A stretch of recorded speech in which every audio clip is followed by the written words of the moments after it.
ఈ second phase లో కాలేజీలు 5 కాలేజీలు రావాల్సింది అధ్యక్ష. పులివెందుల కాలేజీతో పాటు మదనపల్లి కాలేజీ కూడా రావాల్సింది అధ్యక్ష. మదనపల్లి కాలేజీలో 475 కోట్లు ఖర్చు పెట్టాల్సి ఉంటే కేవలం 30 కోట్లు మాత్రమే ఖర్చు పెట్టారు. 6% పనులు మాత్రమే అయ్యాయి అధ్యక్ష. వీటితో ఎలా కళాశాల తీసుకురావాలి? ఈ విద్యా సంవత్సరానికి మొదలు కావాల్సింది అధ్యక్ష. ఈ విద్యా సంవత్సరం మొదలు కావాల్సింది మొదలు కాలేదు అధ్యక్ష.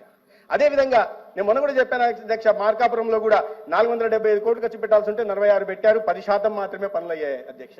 ఇంకా 90% పనులు మౌలిక సదుపాయాల కల్పన జరగాలి అధ్యక్ష. ఈ నేపథ్యంలో ఎలా కళాశాలను మొదలు పెట్టగలం? అదేవిధంగా నేను ఇంకోటి చెప్తున్నాను అధ్యక్ష, ఈ మా ఆదాని కూడా 10% 47 కోట్లు మాత్రమే ఖర్చు పెట్టారు అధ్యక్ష. ఇది అధ్యక్ష పరిస్థితి.